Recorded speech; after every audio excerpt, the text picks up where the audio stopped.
இந்த விஜய் சும்மா எதையும் சொல்ல மாட்டான். ஒன்னு சொன்னா அதை செய்யாம விட மாட்டான். சும்மா பிளாஸ்ட் பிளாஸ்ட் தான்.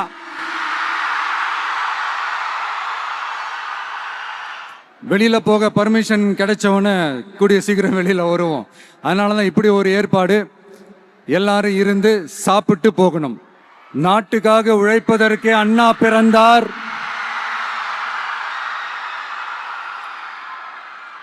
பொது நலத்தில் தானே நாள் முழுக்க கண்ணா இருந்தார்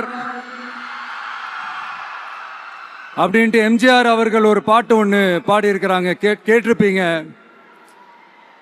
அப்படிப்பட்ட நம்ம காஞ்சி தலைவர் அறிஞர் அண்ணா அவர்கள் பிறந்த மாவட்டம் தான் இந்த காஞ்சிபுரம் மாவட்டம்.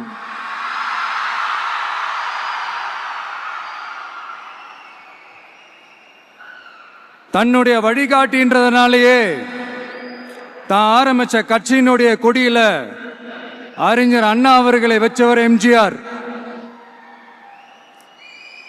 ஆனா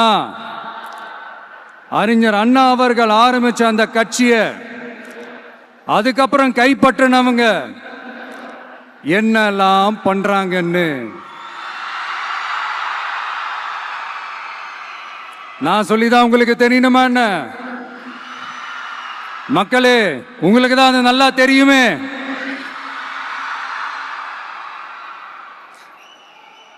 தனிப்பட்ட முறையில் எங்களுக்கும் அவங்களுக்கும் எந்த பிரச்சனையும் கிடையாதுங்க. எந்த வாய்க்கா வரப்பு தகராறுலாம் எதுவுமே கிடையாதுங்க. அப்படியே இருந்தாலும் அது நம்ம கண்டுக்கவே போறது இல்லைங்க. தனிப்பட்ட முறையில் அவங்களுக்கு வேணா நம்ம மேல வன்மத்தோட இருக்கலாங்க. ஆனா நாமெல்லாம் அப்படி கிடையவே கிடையாதுங்க. ஆனா உங்களை என்ன நம்ம எல்லாரையும் பொய் சொல்லி நம்ப வச்சு ஓட்டு போட வச்சு ஏமாத்தினாங்கல்ல,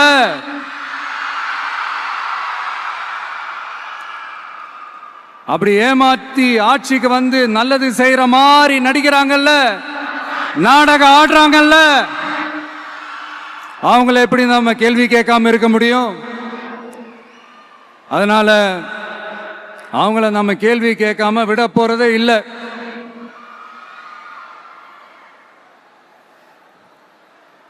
இதை ஏன் நான் காஞ்சிபுரம் மாவட்டத்தில் இருந்து நான் சொல்றேன்னா, தெரிஞ்சோ தெரியாமலோ இந்த மாவட்டத்துக்கும் நமக்கும் ஆட்டோமேட்டிக்காவே ஒரு கனெக்ஷன் ஒன்று ஏற்படுதுங்க.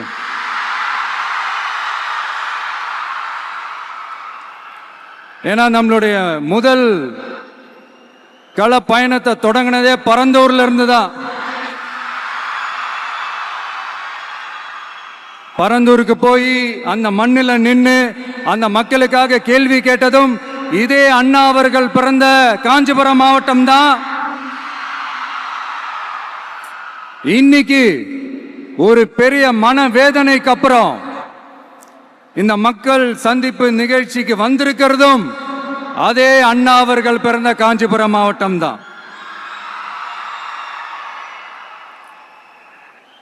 அதனால நமக்கு எல்லாமும் கொடுத்த நம்ம மக்களுக்காக எல்லா நல்லதையும் செய்யணும். அதுவும் சட்டப்பூர்வமாக செய்யணும், அங்கீகாரத்தோட செய்யணும், அதிகாரப்பூர்வமாக செய்யணும், ஒட்டுமொத்த தமிழ்நாட்டு மக்களுக்கும் செய்யணும், ஒரே மாதிரி செய்யணும், ஒரே எண்ணத்தோட செய்யணும். அந்த ஒரே லட்சியத்தோட தான் நாம் அரசியலுக்கே வந்திருக்கிறோம். அதனாலதான் மக்களிடம் செல் அப்படின்னு சொன்ன அண்ணாவை கையில் எடுத்தோம். அவங்க சொன்ன மாதிரி மக்களை நோக்கி போறோம். ஆனா மக்களிடம் செல்னு சொன்ன அண்ணாவை மறந்தது யாரு?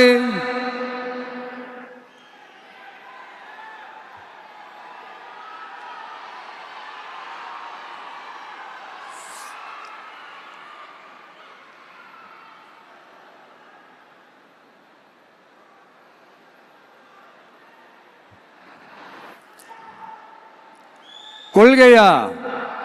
அதனப்பா கிலோ என்ன விலை என்னன்னு கேட்கிற அளவுக்கு அப்படி ஒரு கட்சியை ஒன்று நடத்திக்கிட்டு அந்த கட்சியினுடைய தலைவர் தமிழ்நாட்டு முதல்வர் சொல்றாரு, நமக்கு கொள்கை இல்லையா, எப்படி? நமக்கு கொள்கை இல்லையா? பிறப்புக்கும் எல்லா உயிருக்கும்னு ஒரு அடிப்படை கோட்பாட்டை நம்ம கட்சியினுடைய ஒரு முக்கிய கோட்பாட்டை அறிவிச்ச நமக்கு கொள்கை இல்லையா? எல்லாருக்கும் எல்லாமும் கிடைக்கணும், சமூக நீதி கிடைக்கணும், அந்த சமூக நீதி உண்மையான சமூக நீதியா இருக்கணும், சாதிவாரி கணக்கெடுப்பு நடத்தணும்னு ரொம்ப ஸ்ட்ராங்கா சொன்ன நமக்கு கொள்கை இல்லையா? CAA அறிவிச்சதுக்கு அப்புறம் அப்ப நம்ம கட்சி ஆரம்பிக்கிறதுக்கு முன்னாடியே எதிர்த்த நமக்கு கொள்கை இல்லையா? வகுப்பு சட்டத்தை எதிர்த்து உச்ச நீதிமன்றத்துக்கு முதல்ல போன நமக்கு கொள்கை இல்லையா? நீட்ட வந்தா ஒழிச்சிருவேன், நீட்ட வந்தா அழிச்சிருவேன், ஆட்சிக்கு வந்தவனே ரத்து செய்யறதே நீட்ட தான், அப்படி இப்படின்னு கதையெல்லாம் விடாம கல்விய மாநில பட்டியல சேர்க்கணும்னு சொன்னதோட மட்டும் இல்லாம அதுக்கு ஒரு இடைக்கால தீர்வை சொன்ன நமக்கு கொள்கை இல்லையா? சமத்துவம் சம வாய்ப்புன்னு ரொம்ப ஸ்ட்ராங்கா சொன்ன நமக்கு கொள்கை இல்லையா? இப்படி கொள்கையை வெறும் பேச்சில மட்டுமே பேசிக்கிட்டு எல்லா கொள்கையும் அண்டர் கிரவுண்ட்ல அடக்கி வச்சுக்கிட்டு என்னமோ இவங்களுக்கு மட்டும்தான் எல்லா கொள்கையும் குத்தகைக்கு எடுத்த மாதிரி. இவங்க கொள்கையே கொள்ளை தானே. எப்படி? இவங்க கொள்கையே கொள்ளை தானே. இதெல்லாம் மக்களுக்கு யாருக்கும் தெரியாதுன்னு நினைச்சிட்டு இருக்கீங்களா?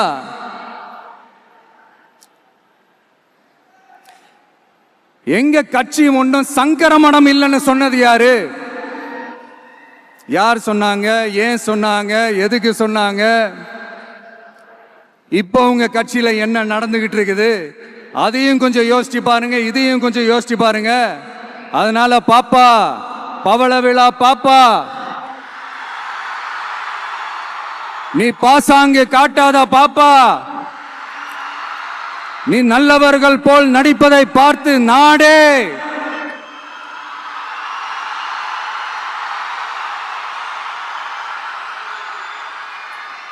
பாப்பான்னு சொன்னோம். அப்ப கூட பாத்தீங்கன்னா பாப்பான்றது ரொம்ப ஆசையா பாசமா சாஃப்டா தான் சொன்னோம். அதையே நீங்க அதிர்ச்சியா எடுத்துக்கிட்டீங்கன்னா அதுக்கு நாங்க என்ன பண்றது? அதே நீங்க விமர்சனம்னு சொன்னீங்கன்னா நாங்க என்ன பண்றது? இன்னும் நாங்க விமர்சனம் செய்ய ஸ்டார்ட் பண்ணவே இல்லையே, இன்னும் நாங்க அடிக்க ஸ்டார்ட் பண்ணவே இல்லையே, அதுக்குள்ள அலர்னா எப்படி?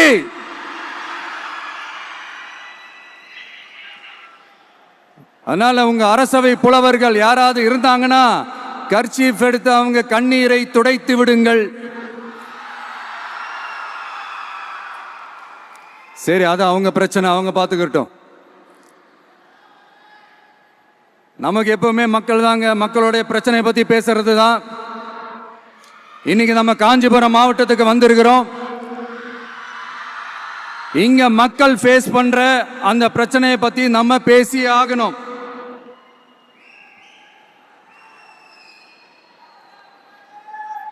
இந்த காஞ்சி மண்ணை வாழ வைக்கிற ஜீவ நதி பாலாறு, உயிர் நதி பாலாறு. இந்த மக்களோட உயிரோடவும் ரத்தத்தோடவும் கலந்து ஓடுவது பாலாறு. அந்த பாலாறை இன்னைக்கு பெரியார் பெயரையும் அண்ணா பெயரையும் சும்மா பேருக்கு வச்சுக்கிட்டு ஆட்சி நடத்துறவங்க என்ன பண்றாங்க தெரியும்ல? சுரண்டிட்டாங்க, கொள்ளையடிச்சிட்டாங்க, நாசம் பண்ணிட்டாங்க, மோசம் பண்ணிட்டாங்கன்னு இன்னும் என்ன வேணாலும் சொல்லலாம். ஆக மொத்தம் அழிச்சிட்டாங்க. இதை நான் ஏதோ போற போக்கில் ஏதோ அடிச்சு விடலங்க, ஆதாரத்தோட தான் சொல்றேன். அனுமதிக்கப்பட்ட அந்த லெவலை தாண்டி 22,70,000 யூனிட் மணலை கொள்ளையடிச்சிருக்கிறாங்க. ஆக மொத்தம் இதுல அவங்க அடிச்ச கொள்ளை எவ்வளவு தெரியுமா? ரொம்பலாம் இல்ல, கம்மி தான். 4,730 கோடி. கம்மி தான் இல்ல?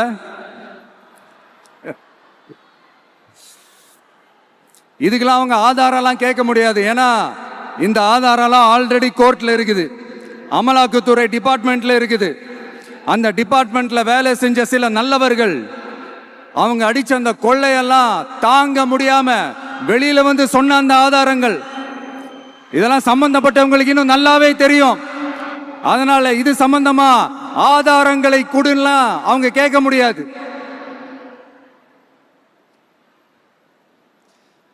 மணலை கொள்ளையடிச்சா நீர்நிலைகள் அழியும், ஏரி குளம் கண்மா எல்லாம் அழியும்.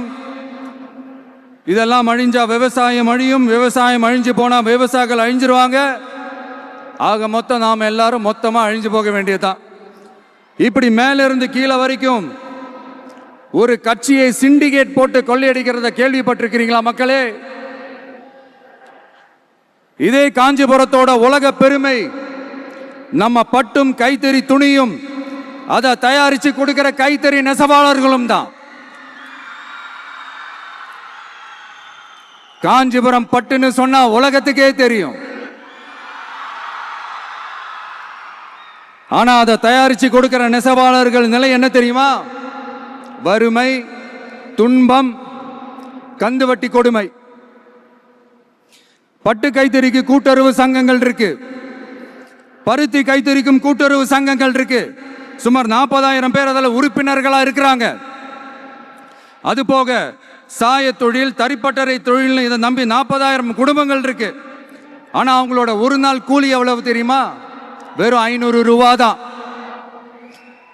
அதை கொஞ்சம் அதிகப்படுத்தி கொடுங்கன்னு போராடி போராடி பார்த்து ஒன்றும் நடக்கல. இதோட அவங்க கஷ்டம் முடிஞ்சுதா? வடகிழக்கு பருவமழை அந்த 500 ரூபா கூலிக்கு வேட்டு வச்சிடுச்சு.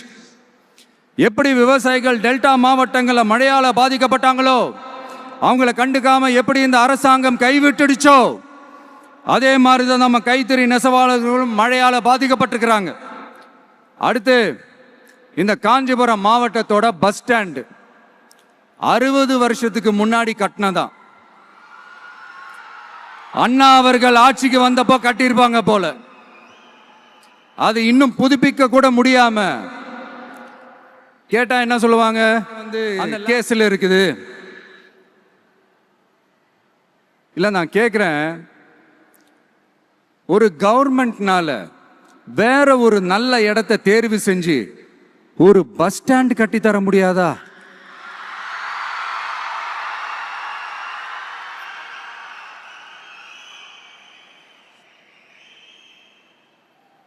பிரச்சனை என்ன தெரியுமாங்க? அவங்களுக்கு மக்களை பத்தி யோசிக்கிறதுக்கே நேரம் இல்லை. அதுதான் பிரச்சனை. அடுத்து வாலாஜாபாத் பக்கத்துல அவலூர் ஏரி இருக்கு.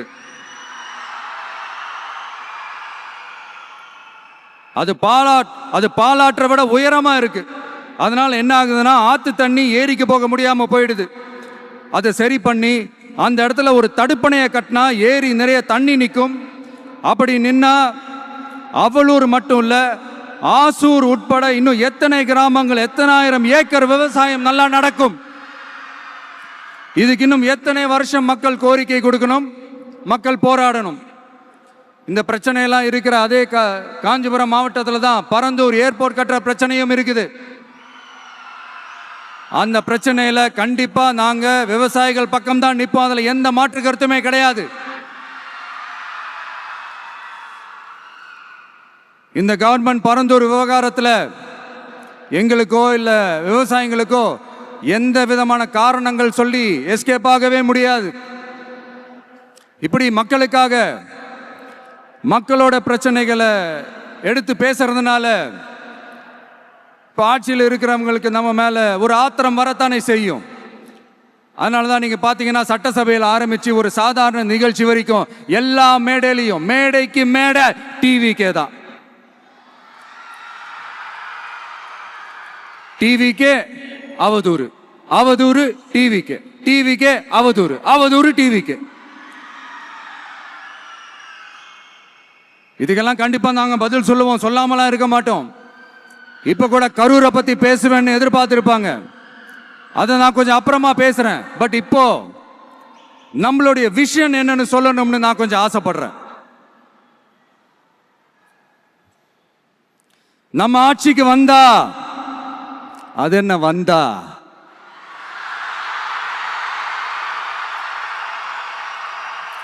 வருவோம். மக்கள் கண்டிப்பா நம்மளை வர வைப்பாங்க. மக்களுக்கான ஆட்சியை மக்களே விரும்பி வர வைக்கத்தானே செய்வாங்க. அப்படி மக்களால் அமைக்கப்பட போற நம்ம ஆட்சியில நம்ம என்ன செய்ய போறோம்ன்றது அதுக்கான அந்த தேர்தல் அறிக்கையில் அதுக்கான விளக்கத்தை டெஃபினட்டா கொடுப்போம். பட் அதுக்கு முன்னாடி ஒரு சின்னதா லைட்டா நான் கொஞ்சம் அதை சொல்லணும்னு ஆசைப்படுறேன். எல்லாருக்கும் நிரந்தரமான வீடு இருக்கணும்.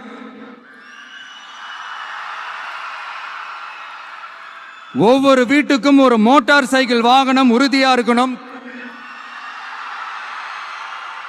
காரும் தான் லட்சியம். அதுக்கான வசதி வாய்ப்பை உருவாக்குற அளவுக்கு பொருளாதார வளர்ச்சிக்கு வழியை உண்டாக்கணும். ஒவ்வொரு வீட்டில் இருக்கிற ஒவ்வொருத்தரும் மினிமம் டிகிரி படிச்சிருக்கணும். ஒவ்வொரு வீட்லையும் குறைந்தபட்சம் ஒருத்தருக்கு நிரந்தர வருமானம் கிடைக்கணும்.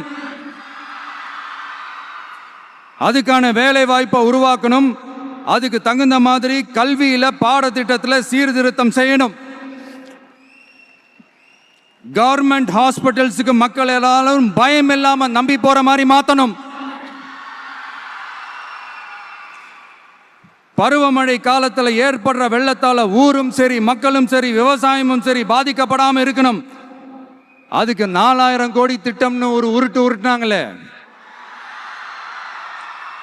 அந்த மாதிரிலாம் எதுவும் இல்லாம உண்மையான ஒரு பாதுகாப்பு திட்டத்தை உருவாக்கணும். மீனவர்களோட, தொழிலாளர்களோட, நெசவாளர்களோட, அரசு ஊழியர்கள் மற்றும் ஆசிரியர்களோட கருத்து கேட்டு அவங்களுக்கான பாதுகாப்பு மற்றும் வளர்ச்சி திட்டங்களை உருவாக்கணும். உருவாக்குறது மட்டும் இல்லை, அதை செயல்படுத்தணும். முக்கியமா இண்டஸ்ட்ரியல் டெவலப்மெண்ட்ஸ்ல கான்சென்ட்ரேட் பண்ணணும். எல்லாத்தையும் விட ரொம்ப ரொம்ப முக்கியம், சட்டம் ஒழுங்க ரொம்ப ஸ்ட்ரிக்டா வச்சிருக்கணும். நம்மளுடைய அம்மா, அக்கா, தங்கச்சிகள், அவங்களுடைய பிள்ளைகள், குழந்தைகள் எல்லாருக்கும் பாதுகாப்பை, அதுவும் உண்மையான ஸ்ட்ராங்கான பவர்ஃபுல்லான பாதுகாப்பை உண்டாக்கணும். அண்ணா யூனிவர்சிட்டியில நடந்த அந்த பெண்ணுக்கு நடந்த அந்த பிரச்சனை மாதிரியோ,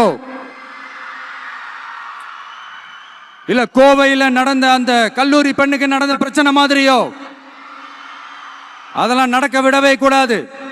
நம்ம வீட்டு பெண்கள் ஸ்ட்ராங்கா, பயமே இல்லாம தைரியமா இருக்கணும்.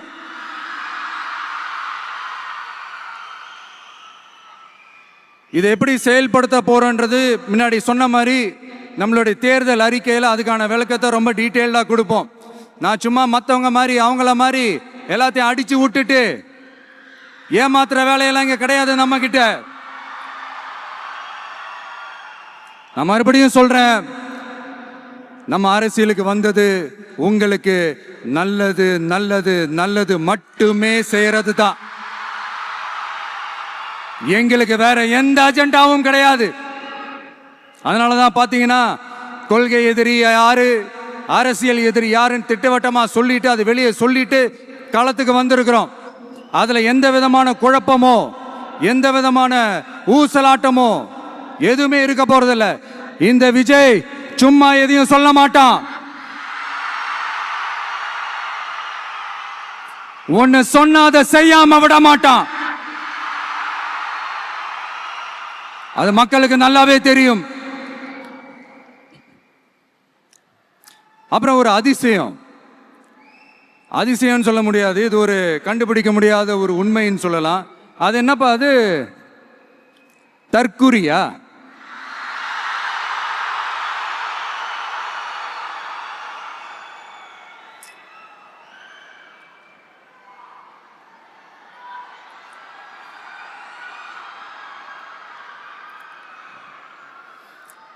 நம்ம டிவிகேக்கு சப்போர்ட் பண்ற கோடிக்கணக்கான லட்சக்கணக்கான மக்கள், நம்மளுடைய நண்பிகள், நம்மளுடைய ஜென்சி கிட்ஸ் எல்லாரையும் தற்குறிகள்னு சொல்லி வாங்கி கட்டிக்கிட்டு இப்போ அவங்களாம் தற்குறி எல்லாம் கிடையாது, அப்படியெல்லாம் அவங்கள கூப்பிடாதீங்க, அவங்க சங்கிகள்லாம் கிடையாது, அப்படியெல்லாம் அவங்கள கூப்பிடாதீங்கன்னு சொல்லி ஒரு குரல் யாருடா அந்த குரல் அப்படின்னு பார்த்தா, இப்ப ரீசெண்டா அறிவு திருவிழான்னு ஒண்ணு நடத்தினாங்கல்ல, சாரி அவதூறு திருவிழா. அதுல அவங்க தலைமையே குழப்புற மாதிரி, அறிவு கண்ணை திறந்து வைக்கிற மாதிரி ஒருத்தர் பேசியிருக்கிறார். அவரு யாருன்னா அது அவங்களோட எம்எல்ஏவே.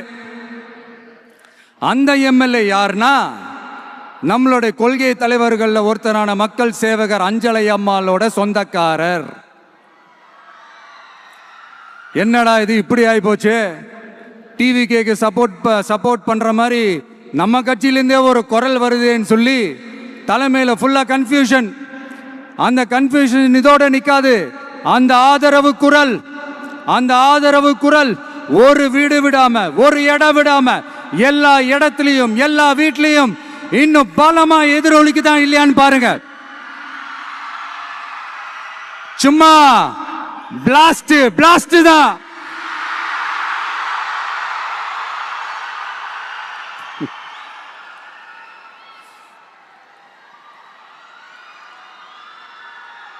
இது இன்னைக்கு நேத்தெல்லாம் நடக்கலங்க. 1972 நடந்து முடிஞ்சிருச்சு. எப்போ எம்ஜிஆர் அவர்கள் கட்சி ஆரம்பிச்சாங்களோ அப்பவே அது ஒரு கூத்தாடி கட்சி. எப்போ எம்ஜிஆர் அவர்களுக்கு பின்னாடி அத்தனை மக்கள் திரண்டு நின்னாங்களோ அப்பவே அது ஒரு கூத்தாடி கும்பல். நடிகர் கட்சின்னு சொன்ன ஒருத்தர் அதுக்கப்புறம் எம்ஜிஆர் கூடயே போய் சேர்ந்துட்டாரு. இன்னொருத்தர் இவரெல்லாம் ஒரு ரவுண்டு தாங்க வருவாரு, ரெண்டாவது ரவுண்ட்லாம் காணாம போயிடுவார்னு சொல்ல இன்னொருத்தர் அதுக்கப்புறம் போய் எம்ஜிஆர் கிட்டே போய் சேர்ந்துட்டார். ஸோ இந்த மாதிரி இவங்க ரெண்டு பேர் மட்டும் இல்லை, ஒட்டுமொத்த தமிழ்நாட்டு மக்களும் எம்ஜிஆர் அவர்கள் கூட தானே போய் சேர்ந்தாங்க.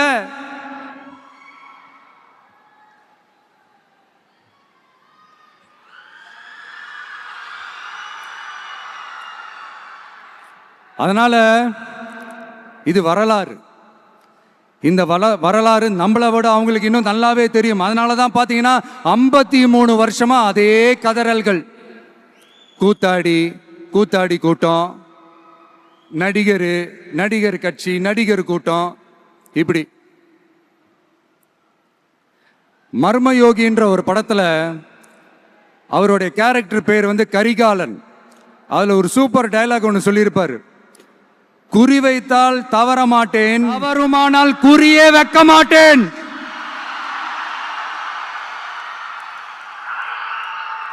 இதெல்லாம் யாருக்கு சொல்றோம், எதுக்கு சொல்றோம்னு புரிய வேண்டியவங்களுக்கு புரிஞ்சா நல்லா இருக்கும். ஏண்டா இந்த விஜய தொட்டோம்,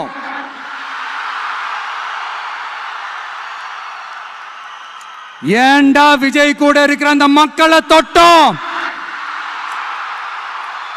நினைச்சு ஃபீல் பண்ண போறீங்க.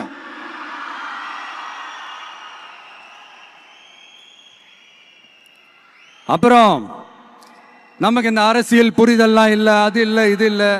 அப்புறம் நான் கேட்கிறேன், மக்கள் எல்லாரும் உங்களுக்கு தற்குறிகளா?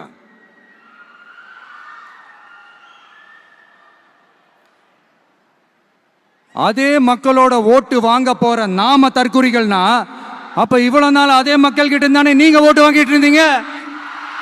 அப்ப நீங்க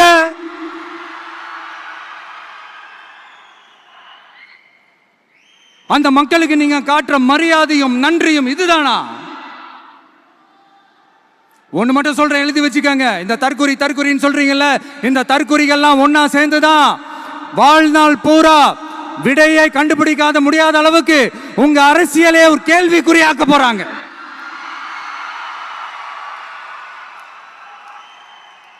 இவங்கெல்லாம் யாரும் இங்க தற்குறிகள்லாம் கிடையாது. இவங்க எல்லாரும் தமிழ்நாட்டு அரசியலோட ஆச்சரியக்குறி. இவங்க எல்லாரும் தமிழ்நாட்டு அரசியலோட அந்த மாற்றத்திற்கான அறிகுறி. சும்மா லாஜிக்கே இல்லாம தற்குறி இன்னைக்கு.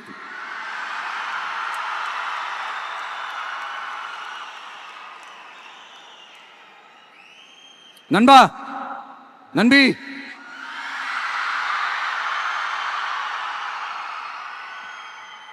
எல்லா மேடையிலும் ரிப்பீட்டடா ஒரு விஷயம் நான் சொல்லுவேன்ல, இப்ப நீங்க சொல்லுங்க.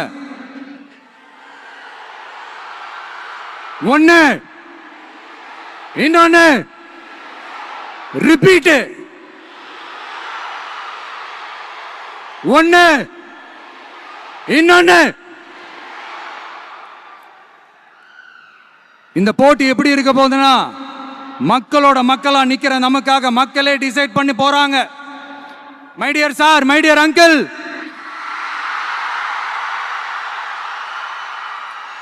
ஆல்ரெடி டிசைட் பண்ணியாச்சு.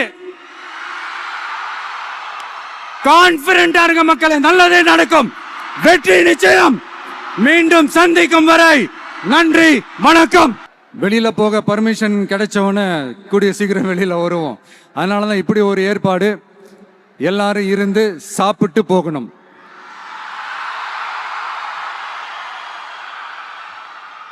நன்றி, வணக்கம். சொல்ல மறந்துட்டேன், என் நெஞ்சில் குடியிருக்கும்